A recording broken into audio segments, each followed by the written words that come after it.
What's up, guys? Welcome to the Microjig shop. My name's Morgan, and today we're going to be taking an in-depth look at the MATCHFIT system. We'll explore the theory behind it, how that plays into the design of each product, and hopefully that'll give you a better understanding of how the MATCHFIT system can help you work smarter in your workshop. MATCHFIT, what's that even mean? Great question. Thanks for asking. The MATCHFIT system is based around the proven reliability of the dovetail profile. We've leveraged the versatility of the dovetail profile not for joinery, but as a complete work-holding solution for your entire workshop. Dovetail clamps. Dovetail clamps were the first product in the MATCHFIT line. It was designed around a 1/2-inch 14-degree dovetail profile because it's steadily been the most common dovetail router bit on the market. The jaw of the clamp is forged to match this profile so that it can fit into the track created by this router bit. See what I did there? The dovetail profile makes it possible to clamp material where traditional clamps just can't go. By having the ability to create your own tracks on the fly, we've eliminated the need to buy and install expensive metal T-track. This allows you to add essential functionality to virtually any surface in your workshop. Why dovetail? Thought you'd never ask. In addition to its popularity and availability, the physical attributes that make dovetail joints strong and reliable also make it an ideal profile for tracks. If we used a T-slot profile, all the clamping pressure would be concentrated on these two small lips with the force pulling perpendicular to the surface. This lends itself to weakness as pressure is applied, especially if the T-slots are in plywood with the contact points located where two thin plies meet. The tapered walls of the MATCHFIT dovetail track create a broader contact surface with the jaw of the clamp and distribute clamping pressure evenly and non-perpendicular to the surface of the material. This creates a stronger track for assembly and all kinds of work-holding solutions. Is a wood track strong enough? Won't the clamp just tear out? I actually get this question a lot. So when you're clamping material, force is applied concurrently, meaning as you tighten the clamp, the jaw is pulled up while an equal amount of pressure is applied downward. So the force isn't actually pulling, it's pinching. Now let's look at that in contrast with aluminum T-track. To install T-track, you still have to route out a channel so that it sits flush with the surface of the material.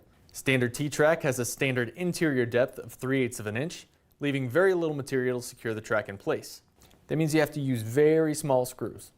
When pressure is applied anywhere but directly over the track would remain intact. However, the small screws holding it in place could easily tear out. Not to mention, aluminum T-track on average costs about $7 a linear foot. So there's that. Can I do the same thing with dog holes? In some cases, yes, and others, no. For instance, let's say you want to secure material on a table saw sled or at a tall fence. You wouldn't be able to just stick any old F-style clamp in a dog hole without the jaw sticking out of the other side. Not only that, dog holes confine the clamp to a fixed location, which may not work for the workpiece you're trying to secure. Dovetail tracks allow the clamp to move anywhere along the track, remaining inside the material so no part of the clamp interferes with your work. Sure, dog holes do just fine holding things down on a workbench, but only with clamps. What about hardware? Only tracks give you the ability to use hardware to secure jigs anywhere on your work surface. Dovetail clamps have a throat depth of 2 3/8 of an inch and a clamping capacity of 5 3/8 of an inch, applying 595 pounds of clamping pressure with a removable machine screw that allows you to reverse the arm of the clamp. Dovetail hardware. MATCHFIT dovetail hardware was created for use in jigs and fixtures and replaces traditional metal hardware for T-track. Hardware made for aluminum T-track comes in all shapes and sizes, which can be frustrating when you're trying to find the right hardware to match it. By standardizing our hardware with the same 1/2-inch 14-degree dovetail profile as our clamps, everything works together in one standard track. We currently offer 3 types of hardware: 1.5-inch long with wing knobs, 1-inch long with round knobs and nylon shoulder washers, and female with 1032 threaded inserts, screws, and washers. The 1.5-inch long hardware and wing knobs are ideal for jigs made out of thicker material. The wing knobs give you more torque for applications that call for a tighter hold. The 1-inch long hardware works really well in tighter spaces where you might not have enough clearance to turn a wing knob. The included shoulder washers are compatible with the accessory notches found throughout the gripper line of products. The female track nuts allow you to use any length of 1032 screw to secure jigs and fixtures with a flat surface. One notable feature of the dovetail hardware is this subtle ramp at the bottom. Sometimes when you're at a lot of tracks, the depth can be inconsistent. This becomes a problem where 2 tracks intersect. If the depth of the tracks don't match, you'll end up with steps that could bind up the hardware.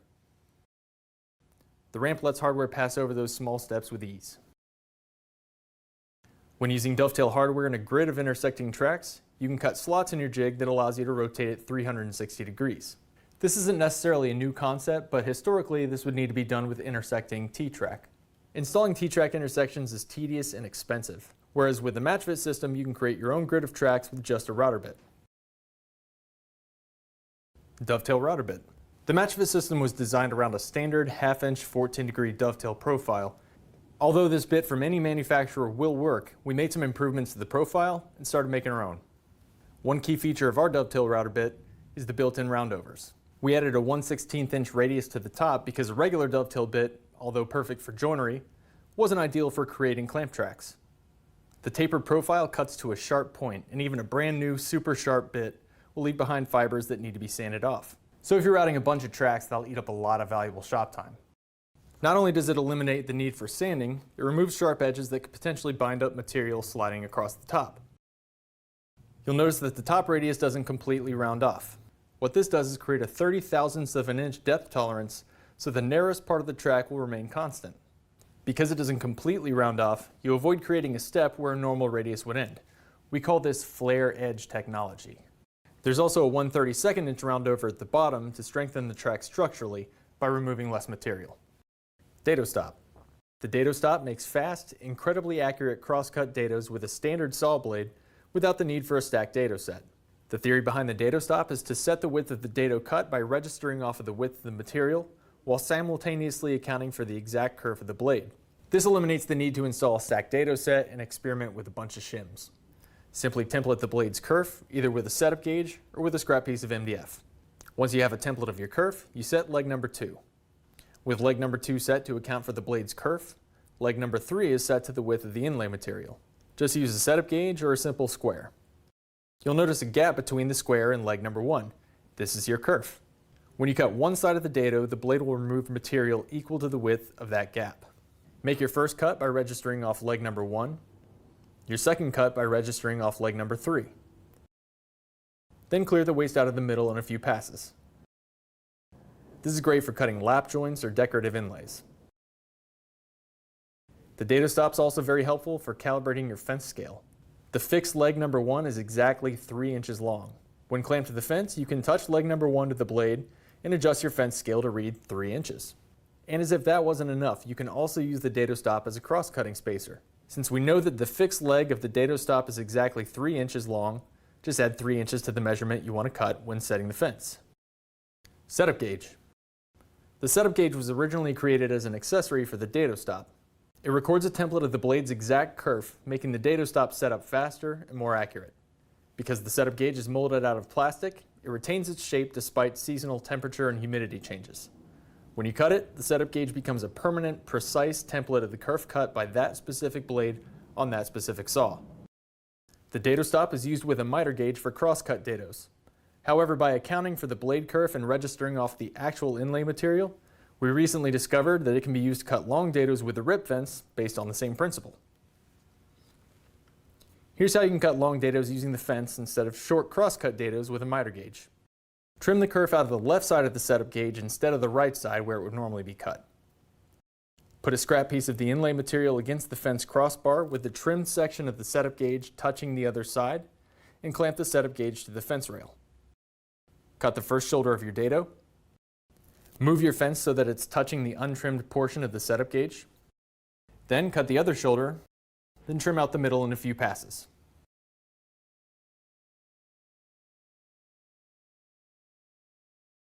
Booyah! The setup gauge also features 2 notches to help cut dovetail tracks more quickly and accurately. This inner notch right here helps you quickly set your blade or router bit to a cutting depth of 11/32 of an inch. And this outer notch right here serves as a depth gauge for your dovetail router bit.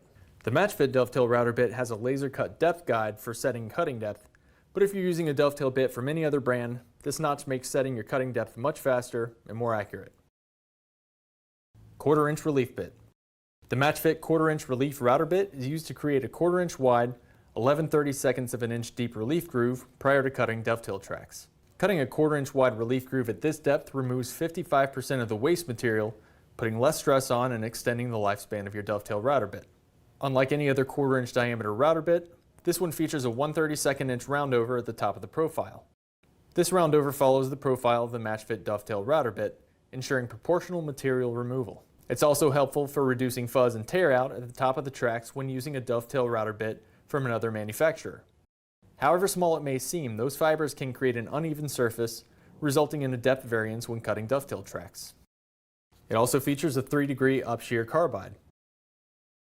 When used in conjunction with the MATCHFIT dovetail router bit's down-shear carbide, the alternating cutting direction yields noticeably cleaner cuts.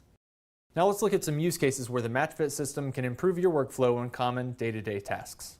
Use dovetail hardware to set up stops and clamps to secure material on sleds. Route a couple dovetail tracks and create a simple auxiliary drill press table. Use a spacer to secure material from a distance, leaving the top unobstructed for flattening, template routing, or CNC work. Use it on your miter saw bench to set up stops and secure material. You can use it to make a tall fence on your table saw. And of course, assembling your projects on a flat surface will give you better overall results every time. Well, that's all I have for you today. Hopefully this has given you a better understanding of what the MATCHFIT system is, how it works, and how it can help you work smarter in your workshop. Thanks for watching.